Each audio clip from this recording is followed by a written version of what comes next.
Good morning, good afternoon, everyone. We'll get started in just a few moments.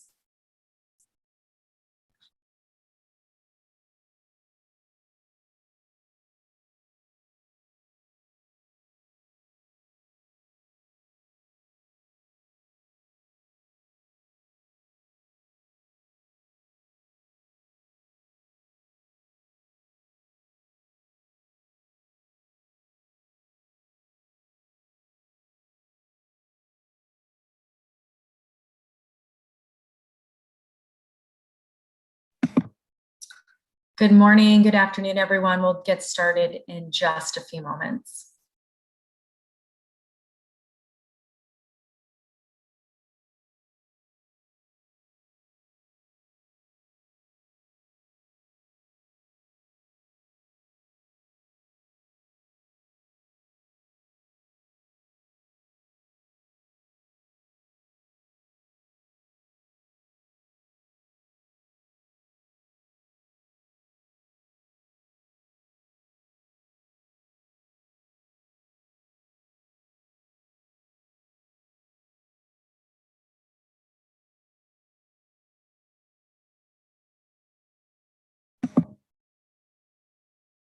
I can see that people are still joining us this morning. So I just want to give our participants a moment to enter the webinar, and we'll get started in just a moment.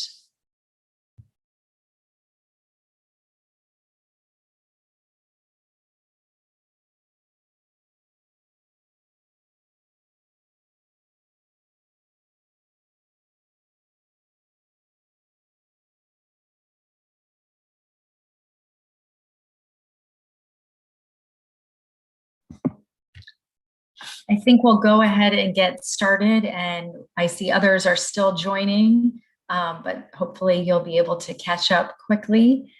Good morning, good afternoon, good evening, depending on where you are in the world. It's the beauty of virtual events. We can have so many people from around the world join us. I'm Rachel Stoll, Vice President at the Stimson Center. I want to thank you for joining us today for a discussion on gender in the arms trade treaty process. The large number of people in our virtual room today really demonstrates the desire to share knowledge, build better systems, and tackle inequalities across the breadth of issues contained in the topics of the discussion today. And I'm really pleased to see our civil society friends, those from inside government, from international organizations, all willing and wanting to be part of this important discussion. I think it demonstrates how the issue of gender has reached a higher level of debate and dialogue in many sectors around the world. We are delighted to be co-hosting this event today with our project partner, the Center for Feminist Policy in Germany. This event is part of a larger project that is funded by the Ministry of Foreign Affairs of Germany that is examining the implementation of gender-based violence provisions in Article 6 and 7 of the Arms Trade Treaty. And so some of you may have participated in events that we've done previously, and there are more events to come. So thank you for continuing to be part of this discussion. Our speakers today bring perspectives from several vantage points, and with the combined experience that spans treaty negotiation, related fora, advocacy, monitoring, and perhaps most important, behind the desk of a licensing officer who tells us how this actually all works in practice. So a quick housekeeping item before we begin. We will have an opportunity for a discussion with our webinar participants. You will see at the bottom of your Zoom screen a Q&A button. You may add your question at any time. And once our presenters are finished with their discussions, we will be able to, or their presentations, we will be able to engage in a discussion. So please do put your question in the Q&A box there. You'll see the chat is disabled so that we can focus really on the Q&A and engaging with all of you. By way of some background, many of you know that the Arms Trade Treaty is the first legally binding global instrument to recognize and create obligations around the connection between arms transfers and gender-based violence. And this really was a landmark achievement and something that many states and representatives worked very hard to ensure occurred. By requiring states parties to explicitly consider GBV in export assessments, the ATT really does create a unique opportunity for states to meaningfully contribute to global efforts to reduce arms-related gender-based violence. This isn't just talking the talk, but this is really giving states the opportunity to walk the walk and put this priority into practice. The fifth parties recommended actions relating to gender in the context of representation and participation in all future CSP meetings in terms of increasing understanding of the gendered impact of armed violence in the context of the ATT and implementing gender-based violence risk assessment criteria. We're now at just completed CSP 7, so we've had 2 years to sort of reflect on what those commitments meant, how they have been implemented. And so this event really is looking to take stock of progress made, examine how subsequent CSP meetings have discussed gender, assess what practical steps have or have not been taken to keep the momentum of CSP 5's decision moving forward, and reflect on discussions of gender in other forums to sort of compare where the ATT falls in terms of its implementation. So I'm really pleased to be joined by 3 expert speakers on our panel today who have really committed so much effort to these issues. First, we have Allison Pitlack, who manages the disarmament program of the Women's International League for Peace and Freedom. She contributes to the organization's monitoring and analysis of disarmament and arms control processes, including the ATT, as well as research and advocacy to advance feminist perspectives in security. And many of you know, prior to this role, Allison worked with the Control Arms Coalition for several years, so has been engaged in the ATT process from the beginning. Next, we have Nino Akhladiani from the Ministry of Defense of Georgia. Since 2006, Nino has worked at the Ministry of Defense, the respective licensing authority of Georgia, and the leading agency in the National Arms Trade Control System. She has been head of the Recommendations Development Division since 2020. And Nino has 15 years of working experience in the field of licensing on strategic trade controls. Since 2008, Nino has actively participated in the updating and drafting of national export control legislation under the EU Outreach Program. And Nino is very well versed in these issues. She participated in the Central and Eastern European regional training on gender-based violence criteria in the Arms Trade Treaty in Riga in 2019, and really can bring to us a perspective of how all of these provisions in the treaty actually work in practice. And lastly, I'm very pleased to introduce my colleague Verity Coyle, who's a non-resident fellow at the Stimson Center. Most recently, in partnership with the International Human Rights Law Clinic from Harvard Law School, Verity produced the Stimson publication, The Arms Trade Treaty's Gender-Based Violence Risk Assessment, which aims to assist licensing officers in obtaining the best information relevant to the gender-based violent risk assessment and enable them to make well-informed decisions on export applications compliant with the Arms Trade Treaty. And we'll drop that report link in the chat for you. Verity has worked in the field of human rights for 18 years, spending time at Amnesty International UK during the ATT negotiations and the Control Arms Coalition managing research and policy. She's also currently a senior advisor on military security and policing issues at the International Secretariat of Amnesty International, and I am pleased to have her part of my team. All right, you've heard enough from me. I want to turn this over to the experts, and I want to start with Allison to have you give us some history about the creation of Article 7.4, that's the gender-based violence article in the ATT, the outcomes of the ATT process on gender, namely from the 5th and 7th conferences of states parties, and then take a look at how other forums have addressed gender in their treaties or agreement processes. So Allison, over to you, and thanks for joining us. Well, thank you very much for having me. It's really a pleasure to be here with all of you today. And as Rachel said in the introduction, I think that the really high interest in this event today is testimony to the importance that is being attached to linking up gender-based violence prevention within security issues, including the international arms trade. So what I'm going to do over the next 20 or so, first I'm going to share my screen.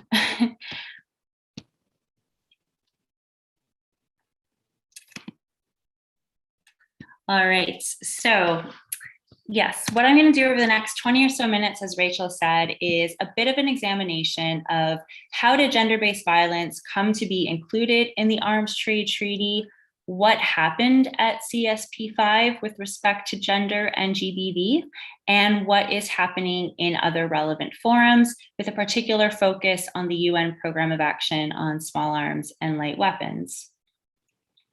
So as Rachel said, many of you will know that the Arms Trade Treaty is the first multilateral treaty to recognize the link between the international arms trade and GBV. But how did we get there? So as I have said in other talks on this topic, to say that GBV was something of a fringe issue throughout the negotiation process would probably even be an overstatement. It was really very much a non-issue for a long time. Studying and examining the links between the arms trade and GBV was also for many years largely a civil society area of activity. And as with anything, it started with educational efforts, awareness raising, usually through side events, and the publication of reports. And even within that, the gender dimensions of arms issues remains kind of something of a special interest issue of maybe a smaller subset of organizations, and was not yet a priority for many states as it has become today. Particularly through those years of the ATT prep comms leading up to the treaty negotiations. Work during this time presented quite a lot on bringing forward an evidence base that was linking acts of gender-based violence with international arms trading, armed violence, and conflict. And thinking around having a specific criterion in the treaty came a bit later in the process. And a key turning point there was a letter from civil society calling for the inclusion of GBV as a legally binding provision in the treaty as part of the risk assessment process. And that joint letter was led by Amnesty International, the IANSA Women's Network, Religions for Peace, and WILPF as part of a joint Make It Binding campaign. And it gathered the support of 106 organizations and 40 individuals. And this was released in advance of the treaty's first negotiating conference in July 2012, and helps to spark momentum and a sense of interest and movement around this.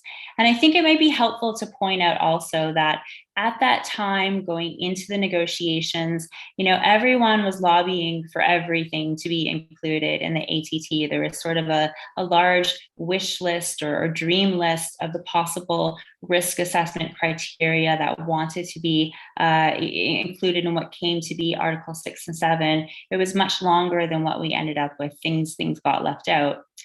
And it was around this time that NGOs began to proactively engage with member states to push for the inclusion of GBV in the treaty. And while there was growing interest from a number of states in 2012, there was also some opposition and pushback. Some member states objected to it for various reasons. I think some took issue with the term and concept of gender. Others would have preferred to stick with violence against women. Others discouraged this initiative entirely, viewing it as a distraction from the quote unquote hard issues that the treaty should focus on. And, there was even discussion amongst proponents of a GBV criteria, if it needed to be referenced specifically within the Article 7, or if it would already be implicitly covered under the treaty's references to human rights law and international humanitarian law. But there was a really strong sense that ultimately this is something that deserves to be uniquely named, and the risk for which assessed for separately. And because one of the reasons why gender-based violence is often so poorly addressed and overlooked is because it does have a tendency to get mixed in with other problems and other impacts and isn't always being addressed on its own terms. So the Make It Binding campaign, it began to pick up momentum shortly before the July 2012 negotiating conference. And by the conclusion of that meeting, 75 countries had signed up to a joint statement in support of including GBV in the treaty. A lot of this was due to Iceland stepping forward at the time as a real champion of the issue amongst states that were negotiating the treaty. And something else that happened around that time, which might be less known in the arms control community, is that the Committee on the Elimination of All Forms of Discrimination Against Women, the CEDAW committee, it also adopted a strong statement in July of 2012. And the statement recalled that the arms trade has specific gender dimensions and direct links to discrimination and gender-based violence against women, with far-reaching implications for efforts to consolidate peace, security, gender equality, and to secure development. And in the subsequent year, in 2013, the CEDAW committee also adopted its General Recommendation 30 that, amongst other things, highlighted the need for robust and effective regulation of the arms trade to prevent gender-based violence. So pressure was also building from within the human rights community, as well as within the arms control community as well. I guess I won't talk through what happened during the negotiations. I think that would probably be too much information for right now. But I think, we have seen the final product. We know that ultimately it was included in the treaty text. And I think it's very helpful to reflect on this history and this background, because it reminds us that this became something that very many states and a lot of other stakeholders felt was important to include and to name specifically within the treaty.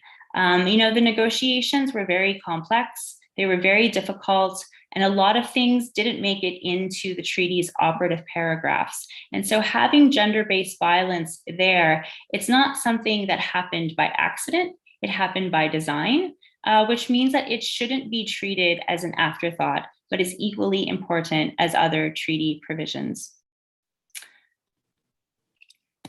So I've put the text of Article 7.4 here on a slide for you to read.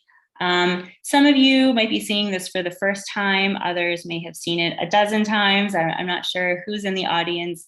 I'm not going to go through and read it all and break down what it all means, but we could certainly come back to that later in the discussion if there is some interest in it. But instead, I want to turn to the post-treaty adoption phase and look at some more recent developments. After the ATT was adopted, there was, of course, a lot of focus on the entry into force work and also, deciding on the sort of urgent matters of setting up the Secretariat, preparing for the first Conference of States Parties, et cetera. The gendered impacts of the arms trade and or gender-based violence, it did come up during ATT meetings. Some states parties were mentioning it in their statements at conferences. There were always side events on this subject, but it wasn't a particularly prominent topic until 2018. I've put on this slide here some screenshots from a few publications that WILP put out during this time, as well as the covers of some subsequent reports and guidance that have been published in more recent years to sort of show the breadth and scope of what has been published and put out there to assist states parties in implementing this part of the treaty. But what happened then in late 2018, here's a familiar face to some, was that the president of the Fifth Conference of States Parties, Ambassador Karklands, Latvia, he decided to focus on gender and GBV as a theme for the conference. And he expressed that he would not like to just see that he would like to see states parties adopt decisions on this topic at the conference, to not have a single panel discussion on the topic, but really see some meaningful agreements reached by states parties through the conference's final report. And so what this meant practically was that during all of the intercessional meetings in 2019, whether it was the working groups or the prep comms for the CSP, there was a lot of discussion happening about gender and gender-based violence in the arms trade, more so than in previous meetings. And as well, the president had circulated a paper which kind of outlined a lot of background on this topic, but it also contained a series of draft decisions for ATT states parties to consider adopting at the CSP then August. Over the course of the year, this document was continuously refined with inputs and suggestions from states parties, as well as from civil society and signatories as well. And this really helped to stimulate the conversation in the room, which was supplemented by a lot of workshops and side events, publications of new reports, et cetera, happening outside of the conference room. So ultimately, those recommendations or those decisions were incorporated into the CSP5 final report, and they were adopted by states parties. There's sort of like three general baskets. That's kind of how I think of them, or areas of work. One is around participation and representation. A second is in relation to improving understanding about the gendered impacts of armed violence. And the third is about the Article 7.4 and the GBV risk assessment in particular. And then there are two additional kind of standalone paragraphs. I'm going to go through these quickly now. I've actually looked at them several times over the last couple of years, but I do always find it helpful to read them again. So whether it's your first time hearing this or you're just kind of in need of a refresher, I thought it would be quickly to look concretely at what states parties agreed to 2 years ago. So first, in relation to issues of representation and participation, as you can see on the slide, states parties, signatories, observers are committing or should strive for gender balance in their delegations to meetings, and that the ATT Secretariat should report back to CSPs on how progress is evolving on that task. In addition, states, civil society organizations, and industry are encouraged to share with the CSPs their own policies and practices that they've adopted toward achieving greater gender balance. There's also a move here to get rid of man panels by calling for more gender balance panels, whether in side events or plenary sessions, as well as other fora. And then finally, that the ATT sponsorship program should consider gender balance as one of its selection criteria. The second basket in area of work is around improving understanding of the gendered impact of armed violence in the context of the ATT. And here it gives a call to all of the different chairpersons and facilitators of the different ATT working groups to consider gender aspects in their sessions. There's also a very important action point in here that I want to draw attention to, and that is encouraging to collect gender disaggregated data within national crime and health statistics, including on victims of armed violence and conflict, and to make this data publicly available. There's also a call on states to support research and work in this area, and that stakeholders like civil society are being called on to support states parties in this work. And delegations are also encouraged to include delegates with gender expertise wherever possible. And then turning now to the set of recommendations that relate to the GBV risk assessment criteria in particular, these are all focused on the ATT's working group on effective treaty implementation. The ATT has three standing working groups. The WGETI is the acronym for the Working Group on Effective Treaty Implementation. It also has several sub-working groups. So these recommendations are focused on that working group. One is to encourage discussion on states' practice in interpreting the language and standards that are set out in Article 7.4, terms like serious. What does it mean to facilitate gender-based violence? What does overriding risk look like, and how do you assess for it? There's also an encouragement to states parties to provide information on their national practices relating to mitigating measures, which is something that came up again at the most recent Conference of States Parties that I'll speak about momentarily. And then also just to encourage states parties to provide information on their own GBV risk assessment practices to facilitate learning, and to elaborate a voluntary training guide to assist states parties in this work. And then those two additional paragraphs that I mentioned, these are quite important. One is a call on states parties and others with planned regional meetings that are supported by the ATT's Voluntary Trust Fund, the VTF, to consider how work on gender and GBV can be incorporated into VTF-supported projects. And then the other paragraph, this is kind of the equivalent of the remain seized of the matter language, or at least that's how I understand it. States parties agree to review progress on gender and GBV on an ongoing basis. I think that's very important because it gives us sort of that hook for future work and to look back like we're doing today.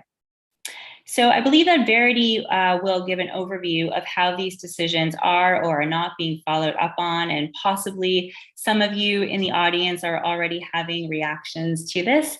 I just want to share two quick observations.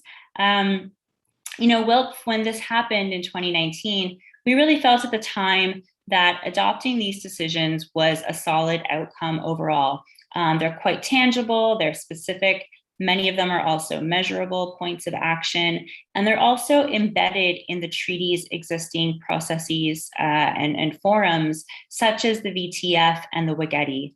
And they are practical suggestions, a lot of them, developing a guide, exchanging of best practices.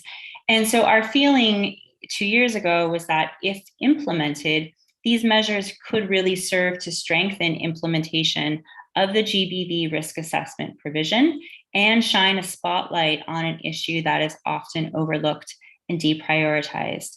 But that if implemented is important, right? Because putting all of this into practice requires commitment, follow-up, and focus. And there are, the use of qualifying language throughout these paragraphs, words like encourage, should, and voluntary. So it does leave some wiggle room for states who are maybe having reservations about this. There were some reservations expressed when the CSP5 report was adopted, I should say. It wasn't maybe on the scale of what we heard at BMS 7, but definitely there was some pushback or at least some reservations logged on the record.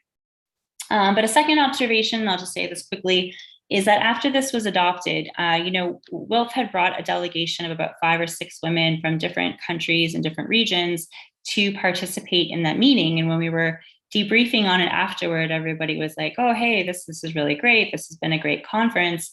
But definitely 1 or 2 of them asked, this sounds all really good, but what kind of a difference will it make at home? What will change for me practically in my own context?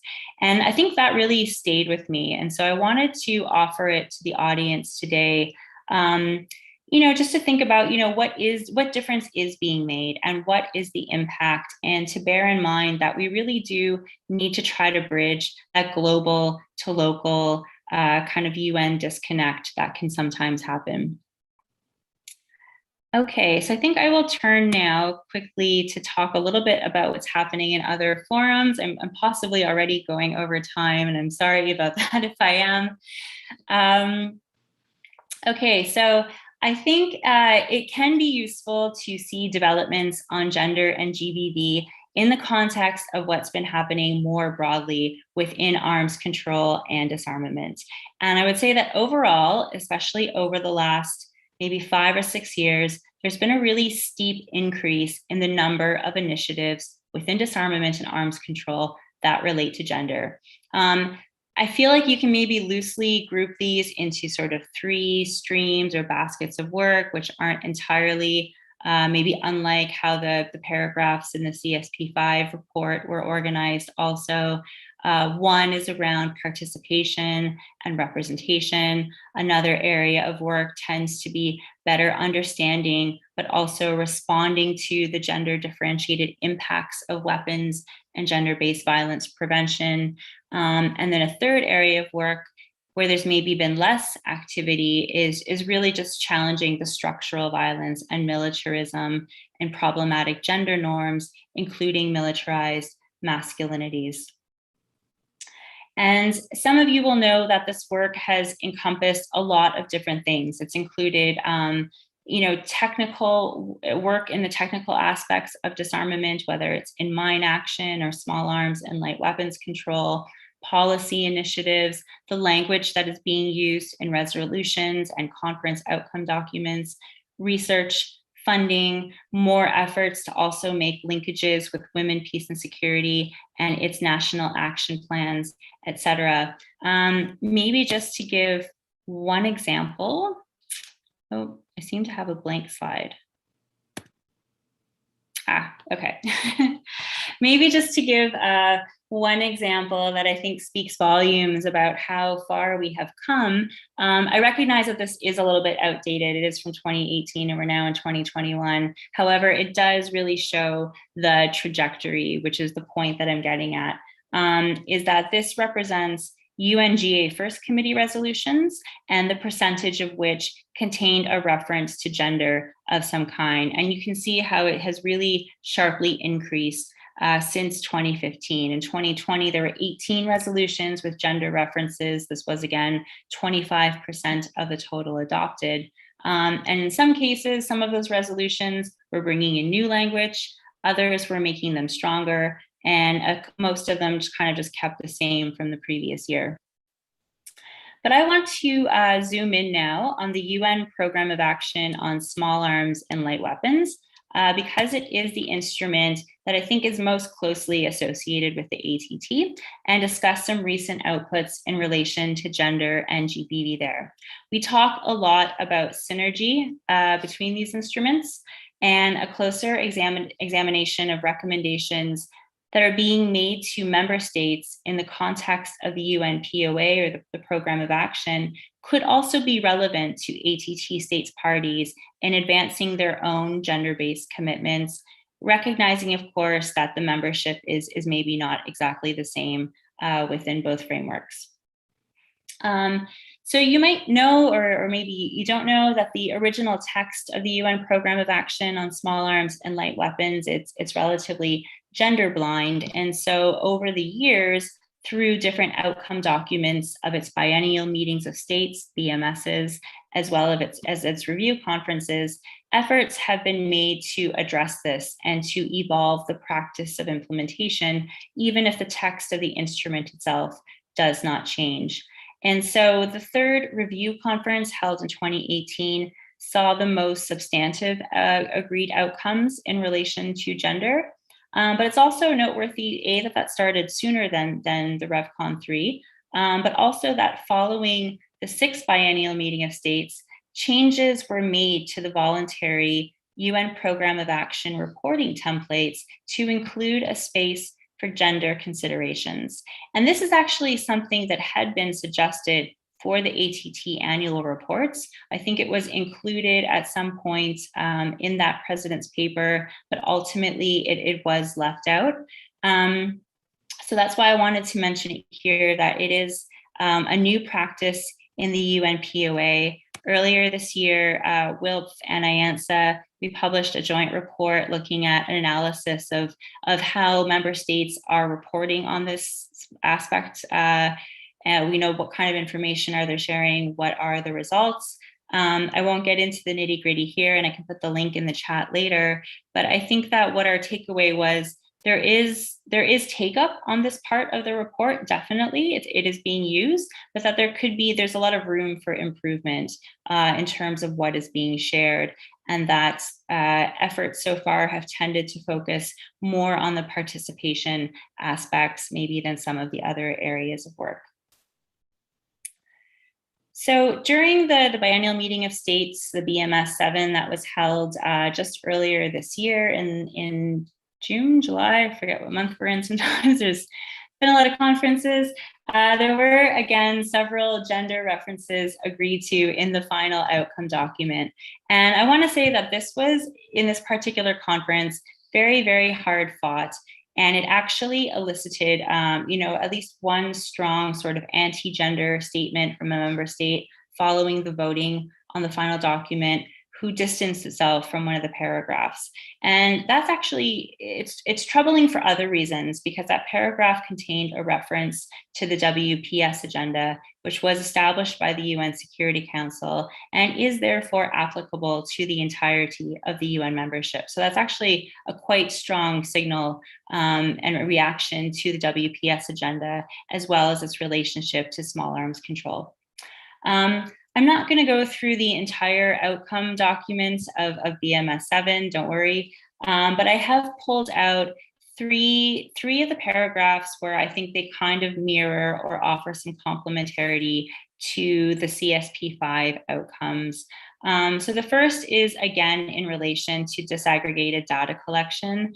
This is something that is being increasingly called for across a lot of different places and spaces, not just in conventional weapons control. It also ties in neatly with the SDGs.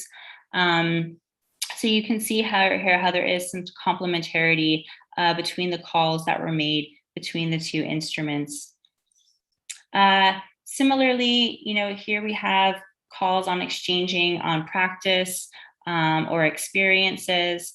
I think that there is, of course, some specificity with the ATT to implementation of 7.4. And in the context of the UNPOA, it's maybe a bit broader. But undoubtedly, this is a lot of the same information. It's a lot of the same sources of information. So whatever we can do to have more holistic exchange on this, I think could really help to avoid duplication of efforts and ensure that information is getting to all the right people in a more effective way. And then finally is, this kind of relates to funding and support.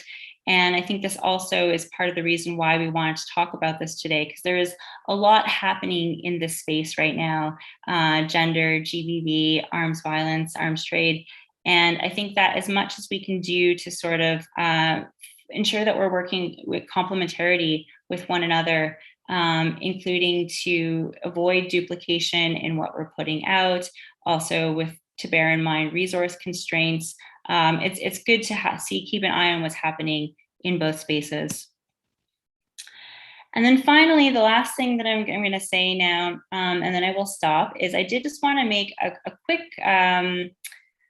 point about what's been happening in the human rights community over the last several years, because there has been, I think, more and more uptake in talking about issues of international arms trade and its impacts.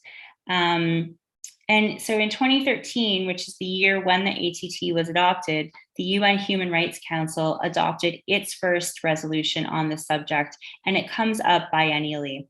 And there is also a counterpart resolution about the acquisition of firearms and the impact on human rights. Over time, the language in these resolutions has evolved. The 2019 resolution requested the Office of the High Commissioner for Human Rights to prepare a report on the impact of the diversion of arms and unregulated or illicit arms transfers or sale on the human rights of women and girls. And so what I've put on the screen here is just a screenshot of the recommendations part of that report.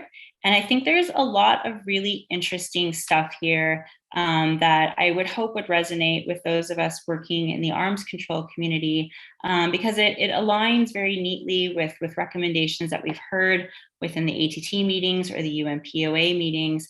And I think it's a helpful reminder that human rights is very much at the center of the ATT, and the human rights framework and mechanisms, they are paying attention to these issues, and it adds sort of an extra layer to that. So I think I will stop there. Finally, I hope I've covered everything that you wanted me to, and that I haven't gone wildly over time. Thank you for listening. Thank you, Allison. I think everyone will agree with me. That was a master class in gender in the ATT process and throughout the UN system. So I, for one, am really appreciative of the breadth of information that you covered in your presentation. I think there's a lot of misunderstanding or lack of awareness of what the gender provisions in the ATT process, in the POA, throughout the UN system, what this actually means, what it does in practice. And I think it's a really good transition to our next speaker, Nino, who actually is trying to take these words on paper and put them into practice. And sometimes that is not an easy task for licensing officers to do, or for government bureaucrats who are not necessarily in the political and diplomatic negotiations that are happening, and then are left with having to understand, and Nino's nodding at me, having to understand how to implement these. So I'd love for you to turn to Nino now to talk about what does this all mean in practice. We have this wonderful description of the process and what was the result was in terms of gender, but how, Nino, do you deal with this on a regular basis in the course of your work? So I will turn it over to you. Thank you. Thank you, Rachel, first of all, for inviting me to this panel. And of course, it's a great pleasure to me. I would like to emphasize the relevance of the topic of today's meetings to me. First of all, as for the woman and a member of the society, where the discrimination of individuals on the gender or sex basis becomes more frequent, and in most cases, there are women. And what is important is for a licensing official, since I have a primary obligation to conduct appropriate risk assessment measures through the licensing process against the criteria set out by the ATT and criteria related to the gender-based violence among them. Besides, I represent a country which has experienced how the armed conflict affect women and children and the civilian population in general, how they became victims of arms, tortured, killed, sexually abused, and lost their homes forever. The ATT itself is a relatively new treaty, and consequently new commitments for the state parties, and Georgia among them, which ratified the treaty in 2016. For the effective implementation of this legally binding instrument was established common international standards for the transfers of conventional arms and ammunition. Substantive is the appropriate understanding of the spirit, principles, purposes, and requirements set forth by the treaty by the people who are directly engaged in decision-making process, and the implementation of the treaty obligations in responsible manner at the national level that needs to have in place necessary instruments for that implementation.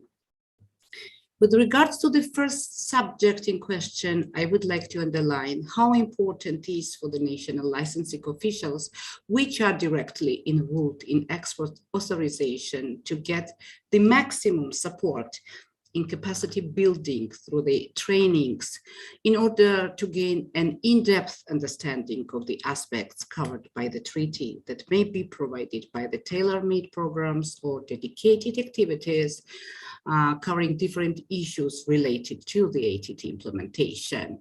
And in this context, I would like to stress the benefits of the regional training on the gender-based violence criteria in the Arms Trade Treaty, organized and implemented by Control Arms in May 2019. As representative of Georgian Licensing Authority, I was invited by Control Arms among participants from 12 governments of the Central and Eastern Europe. The training was dedicated to the institutional capacity building in risk assessment, in authorization of arms transfers, focusing on the gender-based violence and humanitarian aspects of the treaty as a whole. The concept of 3 days training was to provide attendees with theoretical knowledge on gender and GBV conceptually, their definitions and understandings, overview of the ITRAL, international human rights law, the ATT, and other international instruments in the humanitarian context, the gender-based violence prevalence and best ways of its reduction through the effective implementation of the ATT at the national level. Experts from Control Arms, the ICRC, Women's International League for Peace and Freedom, through the thematic presentations, made all this knowledge available for the attendees who were involved in discussions, enabled them to share with counterparts their national expertise and best practice in the implementation of the ATT, in national licensing, national approach, challenges and possible solutions, and mitigating measures in conducting risk assessment in the context of the Article 6, Article 7, and 11 of the treaty were widely discussed. Training facilitated a forum for the open dialogue through the group discussions and brainstorming practical simulation scenarios, enabling to understand how to apply theoretical knowledge and lessons learned in practice, which in many cases is quite difficult for the licensing officials. For me personally, it was a completely new experience to look at the issues related to the gender and GBV from a completely new angle and explore the ATT in a completely different way. It was really a unique opportunity, and I'm sincerely grateful for this to Control Arms, because for me it was as a starting point to delve deeper in importance of the GBV-related problems for our society, which actually has to move towards protecting the fundamental human rights, especially when it comes to the most vulnerable part of population, and how we, the governmental officials involved in the arms transfers decision-making process, can prevent and minimize the potential risk of the GBV, human suffering that may be caused by our irresponsible arms transfers through conducting appropriate mitigation measures as it is indicated in the treaty. I'm also grateful Control Arms for providing us with very practical and informative publications that I use on a daily basis and also share with my colleagues, especially with new ones who are just about starting to understand what the ATT stands for and what are the obligations under the treaty. The second and very important issue that I have already mentioned was the implementation of the ATT obligations in responsible manner at the national level. One of the mandatory requirements of the treaty to the state parties is establish and maintain a national control system, as it is stipulated by the Article 5.2 of the treaty. And this is extremely important for the effective implementation of the treaty provisions. To conduct assessment of export appropriately, the crucial is to have in place adequate legislative instruments as an essential component of the national control system. And I would say the basic prerequisite which enables designated state authorities to conduct responsible control of its arms transfers through the licensing procedures. Important is that national legislation should incorporate the requirements of the international instruments, which it is a party, especially when it comes to the legally binding arms trade treaty. For the illustration, I can give you the Georgian example where national legislation clearly defines the scope of control in the context of what items and what particular activities to control in conformity with the ATT provisions. I mean that we have national control lists covering all 8 categories of conventional arms, ammunitions, and parts and components thereof. National legislation establishes control on small arms and light weapons and firearms, as well as of their ammunition, parts, and components, which I think is very important in the context of the humanitarian aspect of the treaty, since according to the various studies, the vast majority of the GBV are perpetrated by use of these particular types of weapons. However, this certainly does not preclude that conventional arms presumably purchased by the state authorities of the recipient countries do not constitute the great potential of risk to be used to provoke an armed conflict or aggravate existing conflicts or use them aggressively against other country, which may affect regional stability. All of these factors primarily affect the civilians, women and children. According to the Article 11 of the ATT, we have also bear in mind the risk of products will be diverted within the country or re-exported to the unauthorized end users and wrong hands. We have not underestimated the crucial role of the high level of corruption and purely managed state stockpiles in the recipient country, whether it is in a position to effectively control the access to the stocks and have appropriate regulations to detect, prosecute, and punish theft, corruption, and other diversion-related offenses directly linked with illicit proliferation of weapons. With respect to the control activities, national legislation has to cover the transfers as it is referred in the ATT, and there are import, export, transit, transshipment, and brokering, regardless what geopolitical or economic specifics they have. For instance, the Georgia, due to its location at the strategically important crossroad between East and West with growing capacities in transit and transshipment is mostly actual rather than export, since military industry of Georgia is not so advanced and the country is not a great exporter, but it does not mean that we do not have in place relevant instruments to control exports appropriately. To implement the risk assessment compatibly with technical requirements of international arms control instruments and their provisions, the best solution is to incorporate assessment criteria in the national policies and legal frameworks, which will become a legal obligation for the licensing officials. The Ordinance of Government of Georgia on the termination of control measures for military and dual-use items defines this set of criteria which shall be considered by the licensing authority while making decisions. I have to underline that while drafting this document, Georgia, under support of the EU outreach program, took as a basis your common position or arms exports number 208/944 CFSP. Consequently, there are in compliance with ATT provisions stipulated by the Articles 6 and 7 and 11 of the treaty. We have to analyze each application on transfers on case-by-case basis, mapping all specific factors or particular case. And first of all, I would like to stress the scrupulous examination of the profiles of the end users and countries of final destination, specifically how the certain weapons category can be used by the end user with special focus on the specifications of the products to be transferred, and how the certain weapons category can be used in particular country of final destination. In other words, the status of the recipient country in the spectrum of the rate of the human rights protection, as well as the observance of international humanitarian norms by the country.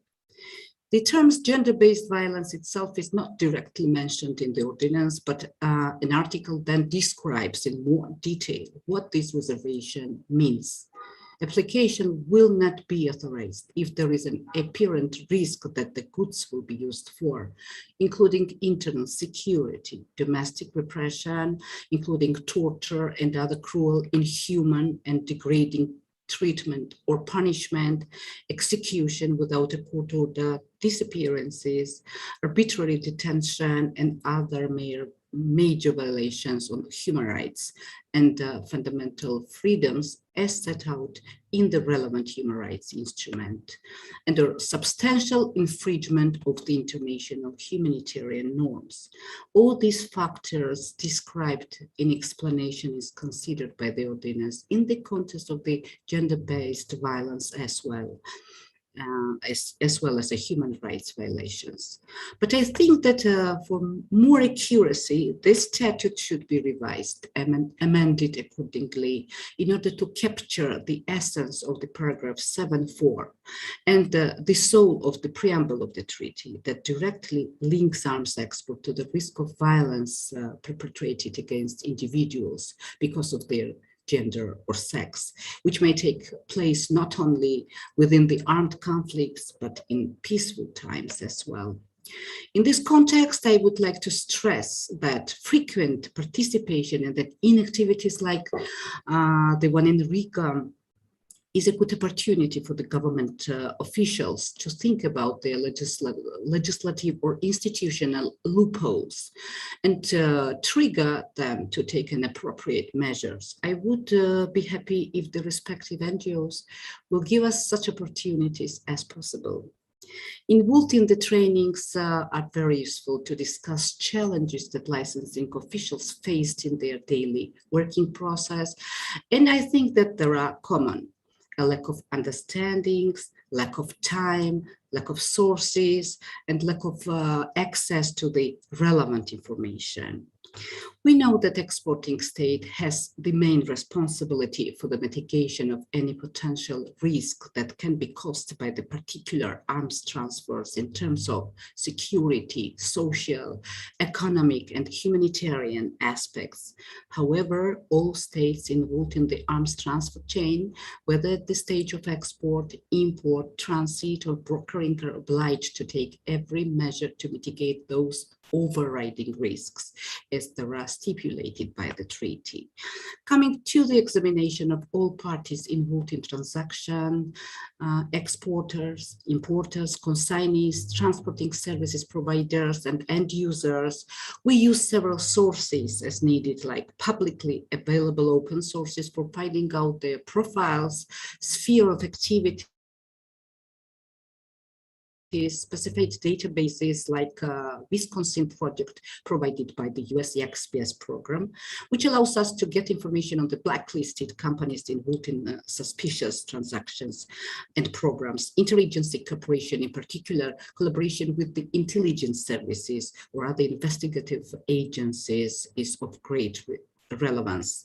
Considering countries' profiles, the government ordinance of Georgia clearly obliged the licensing officials, when making decisions, focus on the official reports of the UN and EU regarding the status of infringement of human rights protection in the recipient country.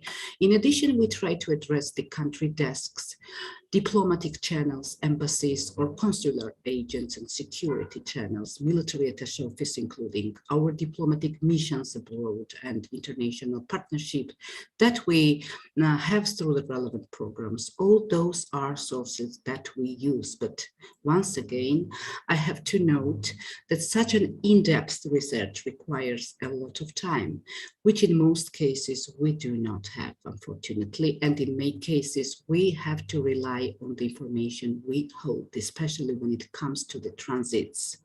I think it will be very interesting if participants share their experience regarding their practice, in what particular sources they use in the licensing process. Thank you. Thank you again for listening to me. Thank you, Nino. I think your perspectives are really, really welcome to this discussion, because it is not just an easy thing for licensing officers or governments to switch how they do things just because there's a treaty that says they have to implement it. It is not so obvious what that looks like in practice for different states, depending on the kinds of systems they have, the time and resources that they're able to give, and the sources for that information. So I really appreciate you expanding our knowledge of what this really means in practice, how challenging this can be, although it seems like, of course, we should do this, that in reality, the practicalities of such initiatives can often be very challenging, and that help is needed to identify the best way forward.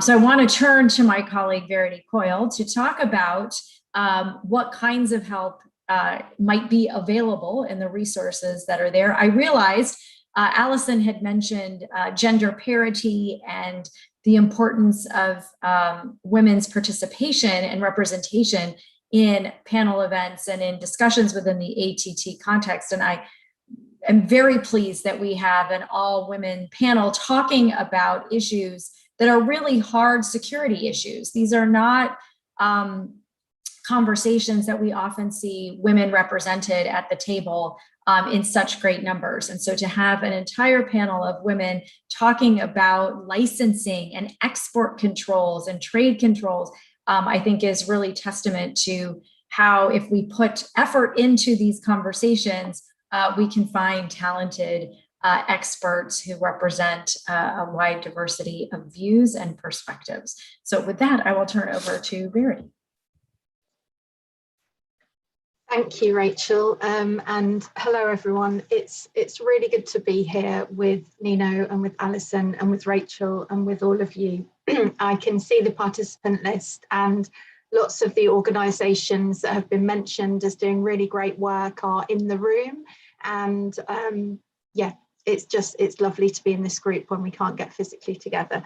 So I could just spend the next kind of few minutes reacting and reflecting on what our other speakers have said, because it sparked so many ideas and thoughts in my head. But I think the one that I will pull out before I go into my prepared remarks is, Nino, to hear you say that after engagement and training and work, you think that there may be ways to improve the domestic legislation as it relates to arms control, is exactly why organisations like ours and WILFs and Control Arms do this work, because we do think there are areas that can be strengthened, but it's only if the government officials take those steps and make those proposals that those changes will happen. So it was really heartening to hear that. And we have been working under the project from the German government with our partners CFFP to provide exactly that, a follow-on training from Riga, which will come back to the region and help to build on what's been done before. So we really hope to see you there and to take another step in this direction. So the Arms Trade Treaty came into force 24th of December 2014. It's been 6 years after the adoption, but from what we've heard, there are still uncertainties about the ATT's requirement to take into account the risk of gender-based violence.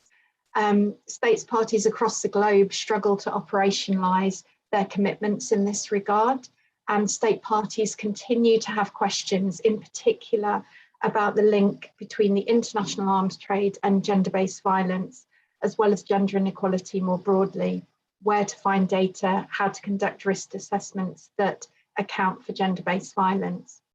As Rachel mentioned, I was going to highlight a couple of the reports that have been created to help with this, but I see in the chat there was a question more generally about risk assessment. I see also we have licensing officers in the room, so apologies, and please do correct me if I misstep here. But I think there are three main articles which Nino has already mentioned, the obligations under the ATT. So prohibition under Article 6, risk assessment under Article 7, and the prevention of diversion under Article 11. Article 6 contains absolute prohibition on the export of weapons that would violate UN Security Council resolutions, UN Charter obligations, and other international agreements to which a member state is a party. And there are some other things in there as well, but then if it's not prohibited under Article 6, arms exporting states are required to conduct a risk assessment under Article 7. And this provision requires that prior to authorising the export of conventional arms, the state must assess the potential that the export would, among other things, undermine peace or security, or could be used to commit or facilitate a serious violations of international humanitarian or human rights law. And where such risks are present, exporting states may also consider measures that may mitigate such risks. But if that assessment demonstrates that an overriding risk that these negative consequences may occur from the trade and they can't be mitigated, the state party shall not authorise the export. And Article 7.4 sits within that Article 7 risk assessment. And Article 11 addresses the issue of weapons diversion.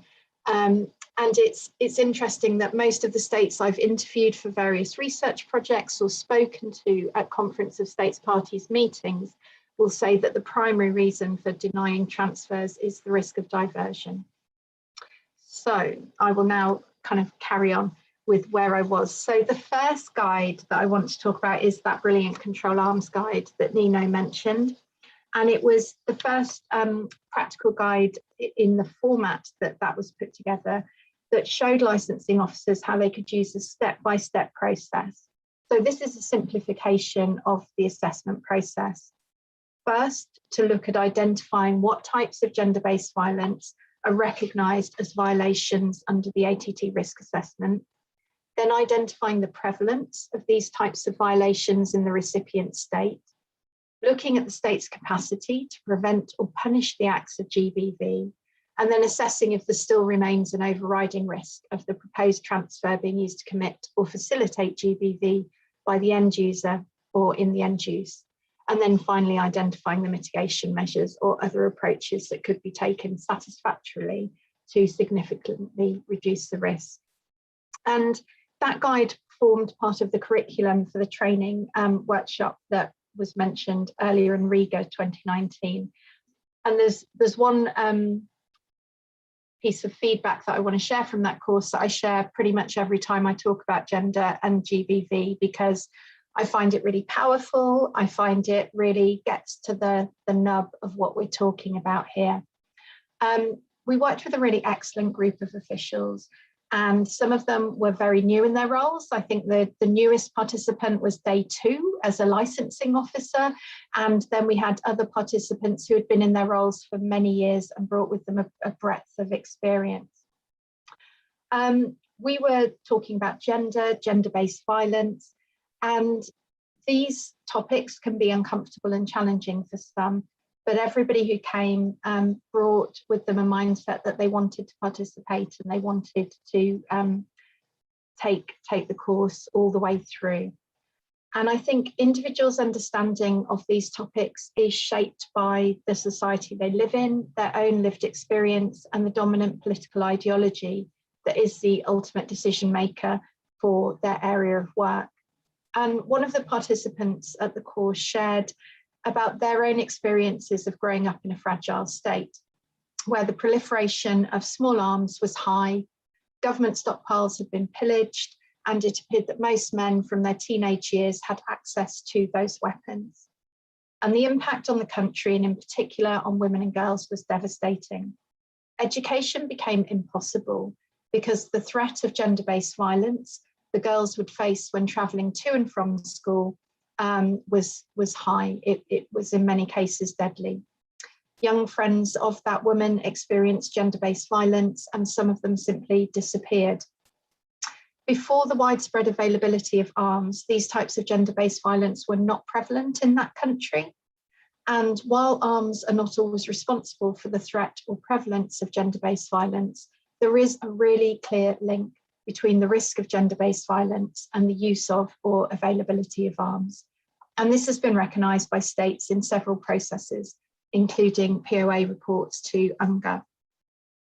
So the second guide, and so that was part of that. And then in conversations with licensing officials at that course, one of the things that came through, and again, Nino has shared about this from the Georgian experience, is that you go to information sources that are trusted. You go to your own security forces, embassies overseas, you look at UN and other reports. And so we started to think, so those information sources also need to have a really good understanding of what is gender-based violence and how can the weapons contained within the scope of the Arms Trade Treaty be used to commit or facilitate them. So another research project was started, and that resulted in the Stimson Guide that came out a little while ago, which is specifically looking to help information sources identify what types of GBV can be committed, how they would identify them, and other ways that they can gather that information in a clear way. I could talk more on the papers, but we want to leave time for questions. So I'm going to skip a few of the things I was saying and maybe bring them in answers. But I'm going to reflect a little bit on the ATT process. And Alison kind of smiled wryly when she said Verity will talk about progress made or not. So thank you very much for that. As in the negotiations, there are a committed group of states working to further the reduction of gender-based violence as it relates to arms transfers. And there is a vibrant and committed group of civil society trying to do that also. What the Latvian presidency did when it picked gender-based violence as the theme was it elevated the issue out of any particular pigeonhole, and it gave it time and space within the CSP process. And the first time we tried to have a discussion about it in the working group on effective treaty implementation, the chair at the time was Sweden, the facilitator of that group, and they introduced the topic and they said, who wants to talk about this? What have you got to say? And there was Ireland spoke and Control Arms spoke. And unfortunately, at that point, that was it. But I don't think that was a complete indication that nobody wanted to talk about it. I think there's fear of getting it wrong. I think when we talk about gender and gender-based violence, if that isn't something that you're comfortable with or you have experience of, the fear of getting it wrong is strong. And so some governments, I think, just didn't talk because of that. So Sweden continued to give it space within WGETI before the Latvian president launched the paper. And by the time we were a bit further through the cycle, the discussion was rich, it was inquisitive, and it also wasn't afraid of getting it wrong. And I think that's one of the most important things that I would really like states parties to take into the next round of CSP, because my overall assessment since CSP 5 is that there have been more missed opportunities than there have been opportunities taken to continue this work and implement those decisions that as a conference of states parties, those states all took together. And so I think progress is needed. I will also, though, recognise that time has been limited during the pandemic. We have not had the length of discussion we would normally have. There are formal parts of the process that have to be taken care of for the process to continue. And I think that under a difficult set of circumstances for everybody, work was maintained. But I think we're coming out of that in the way that we are now approaching hybrid meetings and working together.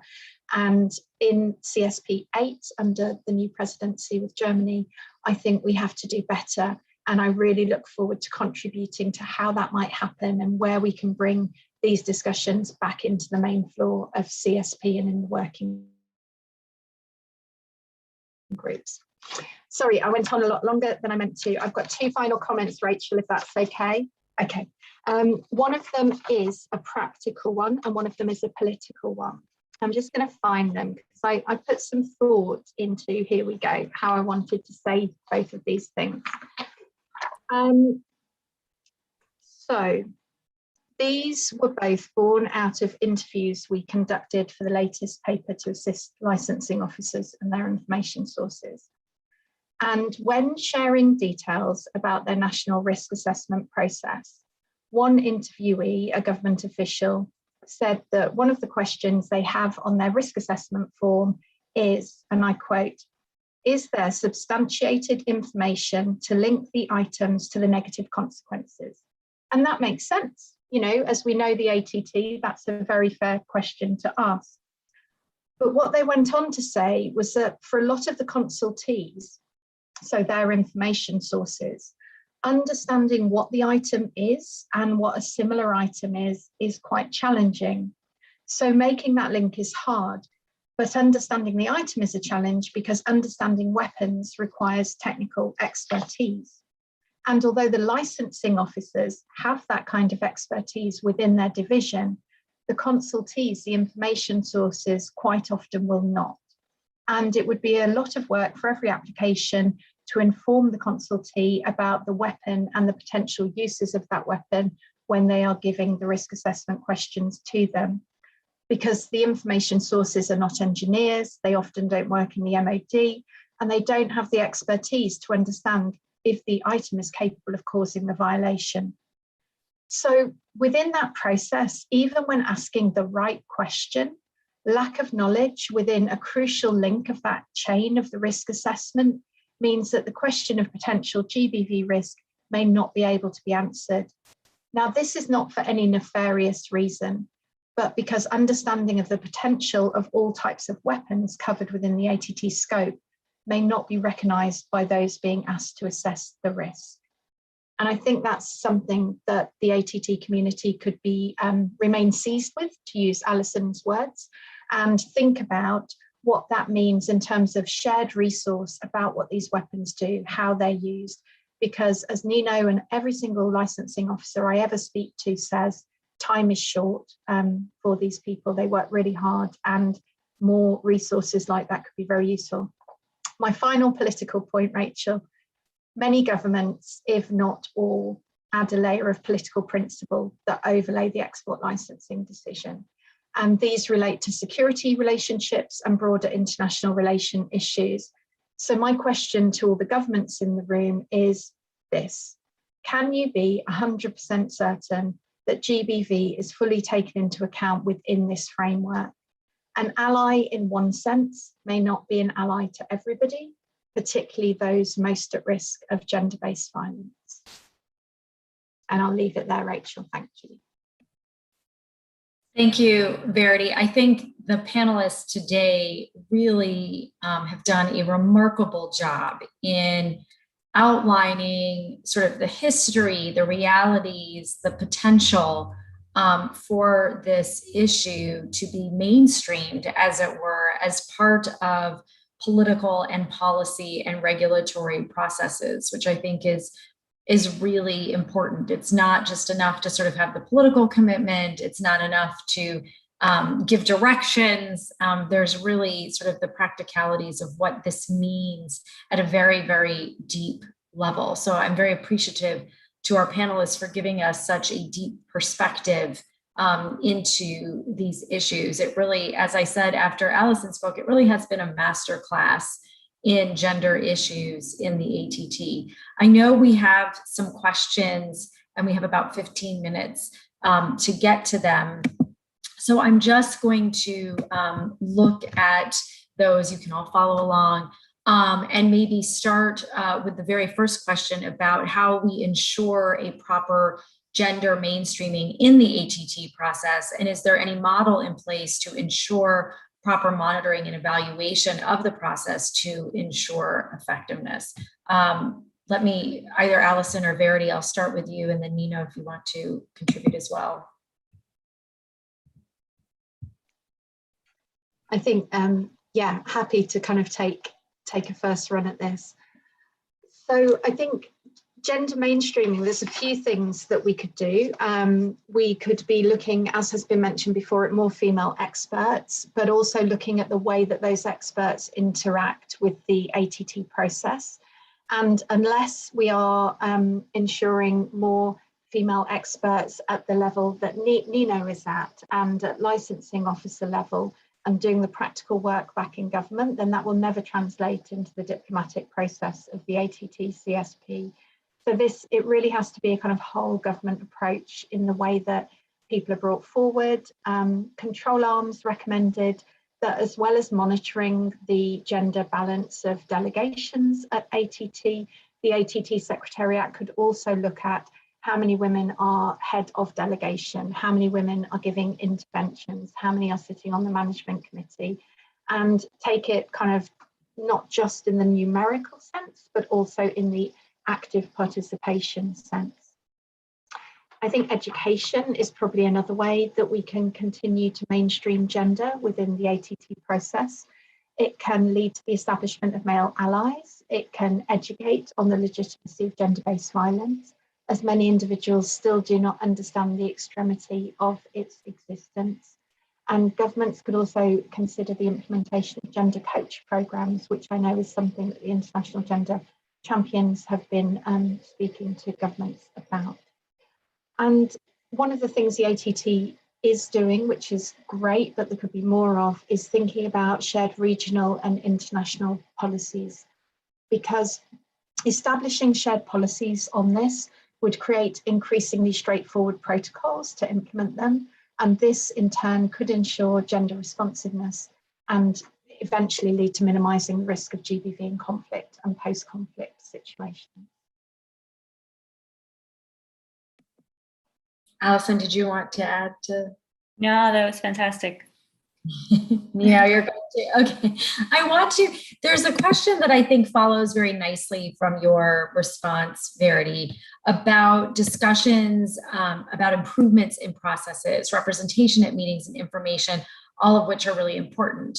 But this question says the requirement to, quote, take into account the risk of GBV is quite a weak formulation. So the question is, can you provide some concrete examples of actual cases where states have denied an export license and have cited GBV as the reason, or perhaps there's a different kind of formulation to that answer? And I think that's, for all of you to reflect upon.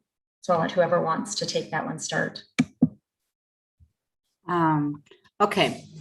So I think that I have already mentioned in my presentation that unfortunately the gender-based violence, yes, it's a hard question. It is really a hard question because, as I have mentioned already, we consider regarding our legislation the gender-based violence. Unfortunately, I know that it's not good thing, but unfortunately we consider it in the context of the human rights violation, because we don't have the exact meaning of gender-based violence in the legislation that regulates our national export control. And as I've already said, that would be very good if we have such one. Because then if we have such a meaning like gender-based violence, women, children, and so on, it is already recognized by the ATT, that would be much more stressed by the licensing officers to look on these particular issues. Yes, we have some examples of denials, of course, but I can't say that that was about the gender-based, but that was about the human rights. Yes, human rights violations risks. It was very apparent. Thanks, Nina. Verity? Yeah, sure. So as mentioned, a lot of my recent projects have involved interviews with licensing officials from lots of countries. And it's one of the questions that has been asked in the ATT forum, can someone give an example of a denial on the Article 7.4? And the answer so far is no. But I don't see that as a failure of Article 7.4. because what we're doing is encouraging a detailed and separate analysis of that risk on top of all of the other parts of the risk assessment you're doing. So governments are starting to think about how can we collect data that will show us if these risks exist, and civil society is thinking, how can we continue to plug that data into the information sources that governments will consider when they are making their risk assessment. So all of the work that goes on around this elevates the issue. It adds another layer of protection, I believe, where possible. And, hopefully we won't be in a situation, but if we are, where we start to see a dramatic rise of particular types of armed gender-based violence, Article 7.4 is here and it is super clear and we can be very quick to act on that. But it's a question that comes up a lot, but I don't see it as a failure that we can't go, here are 10 denials based on that, because I think we're here talking today with, it was over 100 people when we started about this issue, and it continues to be part of the discourse in international relations. Yeah, I think similarly, if I was also observing that this is a question that comes up quite often, and I'm not aware of an instance where something has been denied on the grounds of GBV, but that might also be because that's information that can't be given to me. I'm quite interested in hearing the results of the research and interviews that Verity has been conducting lately. But what has often been shared with us is that maybe there's something else that triggers the denial. The GBV is accounted for as part of the risk assessment, but maybe there's something like the human rights violation or risk of diversion, which sort of triggers that denial more so than GBV on its own. And I think the majority of countries, as you've all said, don't publish information on their denials. So again, it will be anecdotal if you have a licensing officer willing to say this was the case, but for the most part, there are some exceptions, of course, but most countries don't provide information on the reasons behind the denials. It would be a very interesting exercise. I think, as Nino said, it is part of the larger human rights considerations, but it is an important one to specifically name. Right, it's important to keep countries on notice that this is a violation that will prevent you from receiving much sought after weapons. And so even if it is not used as a catalyst for a denial, it is used perhaps for a catalyst for a change in behavior. And I think that's equally, it's a harder metric to measure, but of course it's a really important one to have sort of a value or a principle that guides arms transfer policies. There have been several questions about why participants can't see each other. This is in a webinar format, not as a meeting, which is a different functionality on Zoom. And we've had, as Verity mentioned, over 100 people participate, and it would be very cumbersome to just have faces popping in and out of our screen. And so since this is really more of a presentation of these topics, obviously we do enjoy the engagement in the Q&A, but for practical reasons, we needed to keep this as a webinar. As Verity mentioned, Stimson, along with many different project partners, has held workshops and will hold future workshops with smaller groups that are really more in a meeting format, so an interaction between participants. But we appreciate you participating today in this webinar to hear from our experts and highlight some key issues. So I do thank you for participating. We do have time for one more question, and there was a really interesting question about the data gaps in linkages between ATT and post-conflict gender-based violence. So age, marital status, and which countries might have the best data on this. So this is a question that we as researchers get all the time. How are you counting? What are you looking at? Where is that data available? And so I just wanted to address that quickly. I don't know if Verity or Allison want to start, and maybe Nino, you can talk a little bit about the kinds of data that you as licensing officers collect, maybe not necessarily just within respect to GBV, but in general. Well, so when I was reading this question, and it is an excellent question, so thank you for posing it, because data collection and sex or gender disaggregated data collection has been coming up as an action point across a lot of different disarmament and arms control forums. So clearly it's being viewed as a priority by the international community, but our understanding is that getting those systems in place to collect this information has been more challenging. I don't know which countries have the best data on this, but I did want to share some experiences that WILPF has had in some of its research work. Earlier this year, our colleagues in Kenya, they were looking to do some research on small arms and light weapons proliferation in more of the rural regions of the country.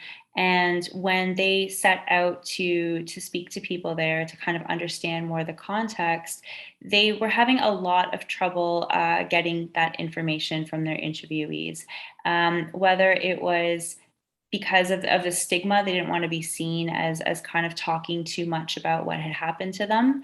There is a heavy stigma against reporting gender-based violence, and that's why it is often underreported, which further complicates data collection efforts, but it's also why that becomes ever more important. And then another of our partners working in Iraq, they were also looking to do a research report on the increased proliferation of firearms and how that correlates to an increase in domestic violence in 6 governorates within the country.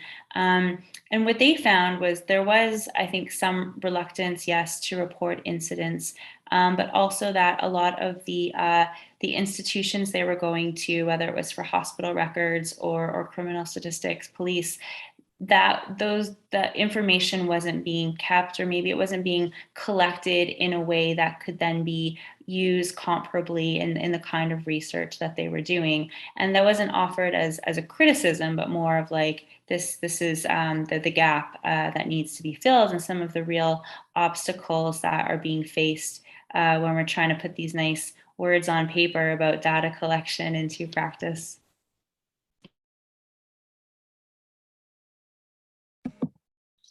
Thanks, Verity. I realize we are just at, Allison, and I know Verity and Nina could talk more about these issues, but I realize that we are at time, and I recognize that people have given an hour and a half to this conversation, and there's much more that we could be talking about.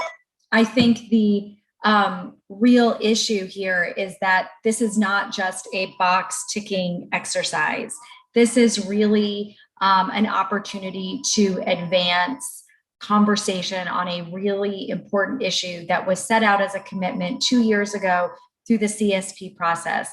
Obviously, we have had some challenges with the pandemic to allowing more substantive conversations, as Verity mentioned, but I think we have both an opportunity and a demonstrated willingness to continue to talk about these issues within the ATT process, but also in other forums, as events like this are doing, in workshops, many opportunities around the world to continue these conversations. So I thank all of you for being part of today's conversation. And as I said, this is not the last that you will hear from Stimson on these topics, and certainly not from our very talented experts who have shared their wisdom with us today. So I wish you all continued safety and good health, and I look forward to having continued conversations in the future. Thank you so much for joining us.